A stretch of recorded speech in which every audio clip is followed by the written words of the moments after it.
그 광고라는 비즈니스가 있는데 광고가 하는 일은 사실 사람들의 관심을 끄는 거예요. 그렇죠. 관심을. 그래서 이 광고가 널리 이제 비즈니스를 쓰이기 시작한 것은 TV의 발명 이후인데 20세기를 통틀어서 보면은 TV가 많은 나라의 많은 사람들의 여가 시간을 활용하는 그런 용도로 쓰였는데 그러다 보니 그 TV 안에서 일어나는 일들이 사람들한테는 모든 사람이 한꺼번에 동시에 무언가를 보는 그런 경험을 하는 거죠. 그래서 TV에 등장하는 사람들은 이제 우리가 연예인이라고 부르는 사람들인데 연예인들은 이제 부와 명예를 다 갖게 되고 사람들이 그걸 보면서 연예인들을 되게 이제 부러워하게도 되고 그러나 그렇게 사람들의 관심을 끌어서 유명해질 수 있는 사람들은 얼마 안 되는 매체에 나오는 사람들에 이제 불과했던 거죠. 자, 그런데 이제 21세기가 되자 인터넷과 스마트폰, SNS 이런 것들이 퍼지면서 이제 많은 사람들이 다 개인이지만 각 개인이 마치 매체와 같이 많은 사람들의 관심을 이제 끌어올 수 있는 상황이 된 거예요. 그런데 중요한 것은 이 관심이란 것은 사실 이 관심이 이루어지는 이 비즈니스는 제로섬 게임이에요. 그냥 한 사람이 가질 수 있는 관심의 시간의 양은 유한하거든요. 주어진 시간을 놓고 수많은 매체들이 경쟁을 하는 거죠. 그러니까 사실 이렇게 놓고 보면은 이 시대에 이 관심이란 것은 이제는 중요한 재화이자 모든 주요 기업들의 경쟁의 대상이 된 아주 중요한 가치를 갖는 돈과 같은 것이 된 거예요. 하지만 이것이 지나치면 이제 이 관심을 받는 것에 너무 사람이 이제 몰입하게 되면은 범죄가 될 수도 있고 그렇다는 거죠. 그래서 제가 일단 그 지나친 관심을 끌려는 노력 때문에 일어난 범죄를 몇 가지 소개해 드리려고 합니다.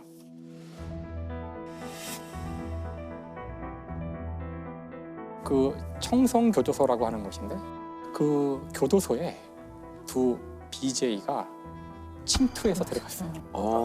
거기를? 원래는 못 들어가는 곳이죠. 그러니까 나올 수도 없지만 거기 안 들어가려고 그러죠, 다. 함부로 들어가도 안 되는 곳인데 그러니까 그 방송을 찍으러 들어간 거예요. 이 온라인 방송 진행자들이 오늘 새벽 교도소에 차를 타고 들어가서 생방송을 했습니다. 아침에 출소하는 지인을 데리러 왔다는 말에 경비 직원은 신원 확인 없이 초소문을 열어줬습니다. 두 개의 문을 지난 BJ들은 교도소 내부 접견실과 관사 등을 30여 분 동안 생중계한 뒤 왔던 경로를 따라 유유히 빠져나갔습니다. 근데 이제 이 두 사람은 그 이미 벌써 감옥에 복역한 경험이 있기 때문에 어떤 식으로 하면 들어갈 수 있는지를 아마 이제 미리 알고 있어서 그래서 들어갈 수 있었던 건데요. 근데 이 경우에 그냥 벌금형이었더라고요. 아이러니하게 이 방송을 또 자기들이 또 우리 나왔습니다 뭐 이런 사실 거 제가 정확히 말씀하신 것 때문에 이제 이 주제를 선택할 때 고민했던 점이 그런 점이었어요. 그러니까 그 여기서 다뤄지는 것 그 자체가 사실은 이 범죄를 저지르는 사람들에게는 도움이 되는 것일 수도 있지 않을까. 그래서 아마 제가 오늘 최대한 그 자세한 그 인적을 사항을 알 수 있는 내용들은 얘기 안 하려고 노력을 할 텐데요. 네. 그렇죠. 사실 관종한테는 오로지 관심만이 목표이기 때문에 지금 이것도 분명히 그 불법적인 건데도 그런 행동을 한 거잖아요.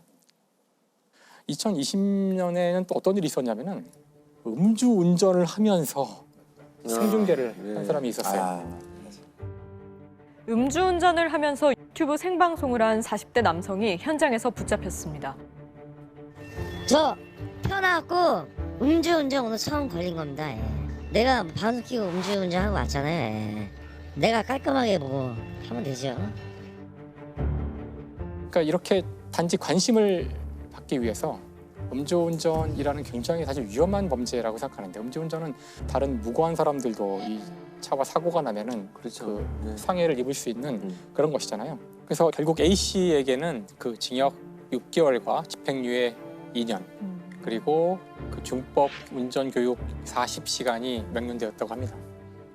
그 사실 이제 이렇게 그 관종이 심하다 보니 가지 말아야 될 곳에 들어간 이런 범죄들이 있는 반면 또 어떤 종류의 그 관종에 의한 범죄가 있냐면은 그 사이버 레커라는 말 들어보셨나요?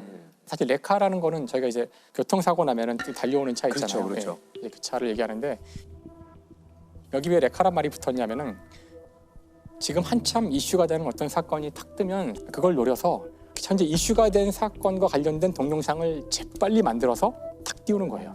그러면 이제 거기 현재의 관심에 편승하여 많은 이제 클릭수를 받을 수가 있는데 네. 문제는 그렇게 급조하여 만들다 보니 뭐 새로운 내용은 거의 없고 이미 다 나온 거를 그냥 재빨리 짜집기 하는 정도를 만들 수 있을 뿐이고 그거를 아주 자극적인 방식으로 뉴스를 포장해서 보여주니까 이제 굉장히 위험한 거죠.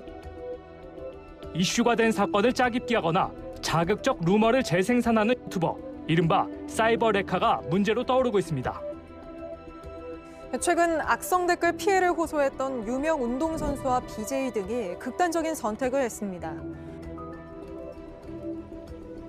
그게 다 관심이 돈으로 이어지기 때문에 생기는 일이겠죠. 그렇죠. 이 시대의 관심이란 것이 돈이기 때문에 아마 처음 시작은 단순히 뭐 좋아요를 받거나 이런 걸로 시작했을 수가 있겠지만 돈만이 아니라 어떤 의미에서는 병으로 간 것으로 볼 수도 있어요.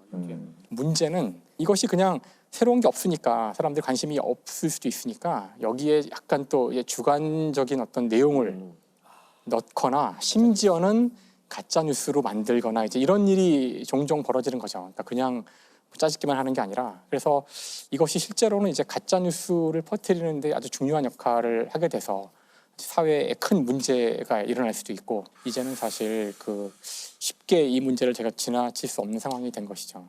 이 가짜 뉴스가 피해가 굉장히 심각한데도 규제가 쉽지 않다 그러더라고요. 그렇죠. 이게 보통 이제 가짜 뉴스라는 거는 일단 뭐 사실관계가 일단 잘못된 거지만 가짜 뉴스를 생산했다는 그 자체만으로는 실제로는 처벌할 수가 없는 상황이고 예를 들어 개별 어떤 특정한 개인에 대한 명예훼손이라든지 모욕 이런 정도의 수준이 되어야지만 처벌할 수 있는 사법 체계거든요. 현재로서는 사실 되게 규제하기 어려운 영역 중에 하나인 것 같아요.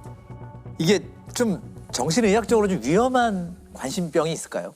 그 뮌하우젠 증후군 같이 이렇게, 뮌하우젠 증후군. 아예 관심을 받기 위해서 자해, 뭐 심지어는 가족을 위험에 빠뜨리거나 아니면 그 외에 없는 질병을 얘기한다던가 불행을 만들어내고 이런 경우들 되게 많이 하죠. 사실 이것은 아주 옛날부터 알려져 있었어요. 그 학계에서는 1950년대에 미국의 의사가 이런 종류의 그 질병이 있다는 사실을 알게 된 거고요. 그래서 증세는 말씀하신 대로 이제 너무나 관심을 받기를 원한 나머지 거짓으로 꾸며댄다거나 주로 몸을 이제 막 상하게 한다거나 이제 이런 증세를 보이는 건데 근데 이 뮌하우젠 증후군 가운데 아주 안 좋을 수 있는 케이스가 그 다른 사람을 이용하여 자신에 대한 관심을 이제 끌어내는 그러니까 자기를 상해하지 않고도 관심을 받을 수 있으니까 어떤 의미에서는 좀 더 이 사람 입장에서는 더 나아진 방법일 수도 있을 텐데 아주 안 좋은 방법이죠. 그래서 이럴 때에는 자신이 손쉽게 사용할 수 있는 그런 사람을 쓰게 돼요. 그러니까 멀쩡한 자식을 아프게 만들거나 이제 이런 일이 벌어지는 거죠. 그래서 실제 그런 사례가 있었는데 미국의 그 스피어스라는 사람인데요. 이제 아이를 낳았어요. 아들을 낳는데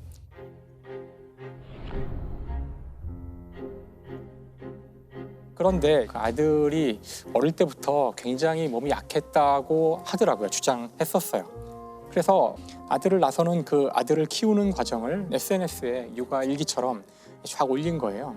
아주 많이 열심히 올리니까 이제 뭐 사람들이 막 응원도 해주고 뭐. 근데 결국에 이 아이가 한 5살쯤 됐을 때 결국 이제 죽게 돼요. 죽게 되는데 죽음 이후에 사람들이 주변에서 이 부모와 자식 이 관계를 쭉 봐왔던 주위 사람들 특히 병원이나 이런 데서 뭔가 석연치 않다는 말을 자꾸 하는 거예요. 이게 뭔가 석연치 않다 이 사람이. 그래서 이제 경찰이 조사에 들어가고 이제 부검도 하게 되고요.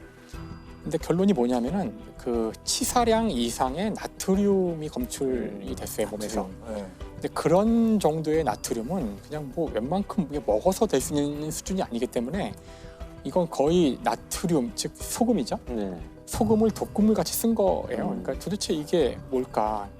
그래서 이제 추후에 이제 밝혀진 바에 따르면은 이 아이가 아주 어릴 때 스피어스가 병원에 가서 우리 아이는 이렇게 음식을 잘 못 먹어요. 자꾸 다 토하고 그래서 여기 위장에 문제가 있는 것 같다고. 근데 검사할 때마다 문제가 없다고 그러는 거예요. 네. 병원을 전전하면서 계속 문제가 있다. 결국은 이제 문제가 있다는 것에 동의한 의사가 수술을 해서 관을 이렇게 위장에 직접 넣어서 연결을 하는 그런 수술을 하게 돼요. 그 아무런 건강에 이상이 없는 아이를. 그렇게 볼 수 있죠. 그래서 그 관을 통해서 음식을 넣고 있었던 거예요. 근데 이 죽음이 있었던 그 한 며칠 전에 그 CCTV를 쭉 분석해 보니 이 엄마가 이 애를 데리고 화장실에 잠깐 갔다 오는데 뭘 했는지 모르죠. CCTV는 없으니까 그쪽에는. 그 이후에 애가 이제 서서히 상태가 안 좋아진 거예요.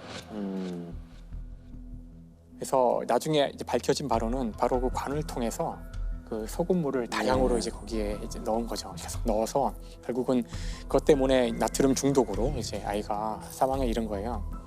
그럼 아이가 아픈 그런 것들을 계속 SNS나 뭐 이런 데 올리고. 그렇죠. 근데 아이가 일단 처음엔 뇌사 상태에 빠지게 되는데 뇌사 상태에 빠졌을 때에도 그 사진을 200장이나 찍었다 그러는데 사실 그 상태에서 그 정상적인 부모라면은 너무나 당황스럽고 너무나 슬퍼서 경황이 없어야 될 텐데 그러니까 정말 끔찍한 거죠. 사실 이거는 진짜 끔찍한 거죠. How could a mother ever treat her innocent child in such a callous, inhumane, and calculating manner? Do you even realize the magnitude of your crime? It's a sentence of 20 years to life, 5 less than the maximum, 5 more than the minimum. 결국은 이제 다른 사람을 이용하는 뮌하우젠 그 증후군이고 사실 이 뮌하우젠 증후군이 SNS를 만나면서 어떤 의미에서 이제 물 만난 고기가 됐다고 할까? 근데 이 사례만 있었던 것은 아니에요, 사실은. 이런 사례가 생각보다 적진 않더라고요. The West Virginia mom, accused of injecting her son's IV with feces at Children's Hospital, is going to go to trial in August. These are pictures Candida Flutie posted on her Facebook page. They show her son in the hospital being treated for Hirschsprung disease.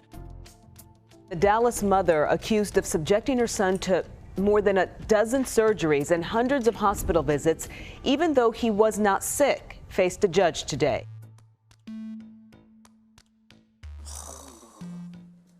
사실 이 시대에 우리가 가장 중요하게 다뤄야 될 자원이 바로 관심이라고 생각하거든요. 끊임없이 그 여러분의 관심을 단 1분이라도 더 끌기 위해서 알고리즘을 개발하고 전 세계의 모든 기업들이 바로 우리의 관심이라는 자원을 놓고 싸우고 있다는 거죠. 근데 우리가 거기에 이제 많이 빼앗기고 있죠. 관심을 자기의 통제를 벗어나는 정도까지 빼앗기기 시작하는데 언제나 우리가 이야기했듯이 그 뭐든 지나치면 이제 굉장히 위험한 거죠. 그래서 다른 사람의 관심을 바라는 것은 인간의 자연스러운 본성이고 그건 참 좋은 일이죠, 사실. 관심 받으면 기분 좋은 일이고 아까도 제가 가서 사진 찍어서 인별에 올렸지만 기분 좋더라고요. 하지만 이것이 과해지면 범죄가 되고 끔찍한 일이 될 수도 있고 이렇다는 거를 이야기하는 그런 시간이 됐으면 좋을 것 같아요. 법의학은 동성이 좀 달라요. 서양에서는 죽은 사람의 재산을 못 살 계획으로 법의학이 발달했습니다. 했습니다. 우리 같은 경우는 그 범인의 흔적을 찾아내는 것이 우리 중심이 돼요. 왜 하느냐에 대한 이유가 다르네요. 다르죠, 좀. 그게 이제 법의학적 접근이 좀 다릅니다. 그 놀랍게도 우리나라의 역사를 보면은 이 과학 수사, 이 법의학에 대한 것이 지금 우리 예상보다는 되게 잘 돼 있었더라고요. 그래서 그걸 볼 수 있는 그 책이 있는데 아주 유명하죠. 저희 아마 고등학교 때 배웠던 책이기도 해서 정약용의 흠흠신서라고. 네.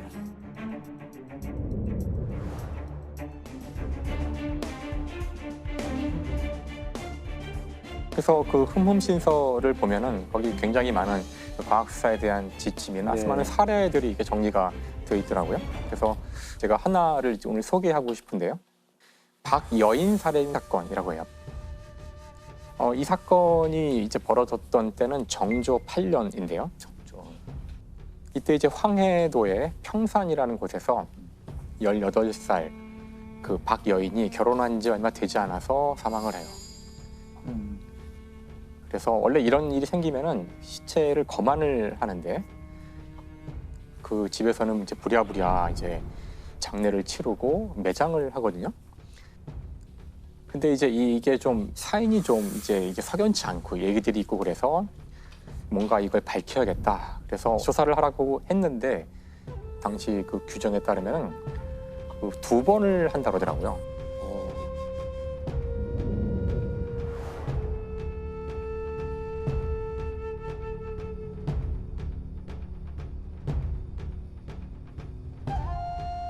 첫 번째 시체를 검안하고 두 번째 하는 사람은 처음과 전혀 상관이 없는 사람이 독립적으로 첫 번째 내용을 알지 못하는 상태에서 해서 이 두 가지가 일치해야지만 거기서 이제 사건이 종료가 되고 일치하지 않으면 세 번째 3검을 하게 된대요.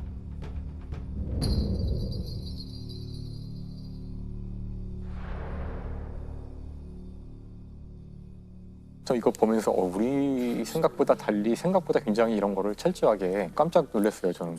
용의자 데려다 놓고 네 죄를 네가 알렸다 이거 아니었군요. 그게 아니더라고요.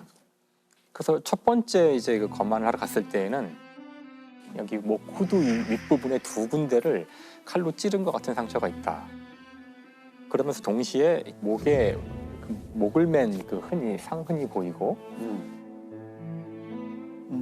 그게 이제 칼을 찌른 것이 그 살인에 의한 것이 아니라는 증거는 보통 누군가 자기 목을 찌르려고 그러면 가만히 있지 않을 거 아니에요. 그렇죠. 그래서 저항을 하다 보면 손 이런 데 이제 상처운이 생기게 되는데 그런 상흔이 없고 그것만 가지고 아마도 죽음에 이르지 못했기 때문에 칼로 찔렀을 거라는 추론을 한 것이고 그래서 이것은 자살이다라고 결론을 내린 거더라고요. 처음에는. 한 번 더 해지잖아요. 그러니까 이제 당시 전혀 다른 사람이 왔어? 그렇죠. 그러니까 이제 또 다시 한번 보는데 뭐 처음과 크게 다르지 않은 결론이 나와요. 결론이 나와서 아마도 시어머니가 이 새로 들어온 이 며느리를 굉장히 괴롭혔고 아마 그걸 견디지 못하고 자살을 한 게 아닐까라고 이제 해서 이 사건을 종료를 하게 돼요. 그런데 친정에서는 이거는 뭔가 더 있다. 이거는 도저히 이해할 수 없는 죽음이다. 그래가지고 이 오빠가 이 죽은 박여인의 오빠가 한양에 가서 정조 임금이 행차를 할 때 거기 중간에 가서 징을 치면서 억울하다고 막 이야기를 이제 하게 돼요. 그걸 듣고 이제 정조 임금이 이거 좀 이상한데 이거 다시 조사를 해라. 다시 조사를 하게 돼요. 일단 그 상처를 자세히 보면 상처가 두 군데가 아니라 몇 군데 더 있다는 걸 알게 돼요. 아니 사람이 아무리 자살을 하려고 한다고 해도 목을 서너 차례를 찌르면서 자살을 할 수 있는 사람이 과연 있을까? 그렇죠. 쉽지 않죠. 그러게. 그리고 살인을 당했다고 하면은 보통은 본인이 방어를 하겠지만 그 급소를 한 번에 찔렸을 때에는 그거를 방어하지 못했을 수도 있다. 그러니까 단지 손에 그 상흔이 없다는 것만으로 이것을 자살로 하는 것은 말이 안 된다. 그래서 타살로 바꿔요. 그리고서 그 타살을 한, 그 살인을 한 사람은 아마 시어머니 최아지라는 사람인데요. 최아지가 주범이고, 그러면 이것이 며느리가 지금 18살인데 시어머니가 단독으로 혼자 이걸 할 수 있었을까? 이거 좀 뭔가 이상하다는 거예요. 그래서 이번에는 암행어사를 파견해요. 지금으로 치면 뭐 특수검사 같은 사람들이 온 거죠. 와가지고 이 사건을 다시 조사를 해요. 다시 조사를 해서 이제 처음과는 전혀 다른 식으로 결론이 나와요. 알고 봤더니 최아지가 다른 사람과 내연 관계가 있어서요. 그거를 이제 며느리가 알게 되자 며느리를 죽인. 그런데 사실 이제 이거는 그 내연 관계에 있는 사람이 외부인이 아니라 이 내부의 조카와 아주 근친 상간을 한 것이죠. 그래서 조정에서 굉장히 이건 도저히 용납할 수 없는 뭐 이런 식으로 이제 중요하게 다루어져서 최아지는 참형을 당하고 이제 그 이제 조카도 이제 교수형을 당하게 되는 사건이죠. 저는 이제 이 내용을 읽으면서 일단은 그 우리의 정말 생각과 달리 사또라 그러죠. 이런 사람들이 앉아서 그냥 대충 이야기 듣고 이거 뭐 유죄야, 이거 뭐 무죄야 이렇게 할 줄 알았는데 이게 뭐 몇 번이나 검사하고 위에 장계를 올려서 위에서 검사를 받고 이게 이상하면 다시 돌려보내고 이게 몇 차례 가도 안 되니까 결국은 암행어사가 와서. 그러니까요. 생각보다 많은 과정들을 거쳐서 살인이면 살인, 그 죽음의 원인을 좀 많이 밝혔었네요. 그렇죠. 그래서 흠흠신서가 그 흠이 흠모하다 할 때 그 흠자인데 이렇게 삼가다 그런 뜻도 있거든요. 그러니까 이게 삼가고 또 삼가고 철저하게 규명하라는 그런 뜻을 갖고 있다 그래요. 그러니까 우리 조상들도 무언가 최대한 진실을 규명하려는 그런 노력을 했다는 거를 깨닫게 된 것 같아서 참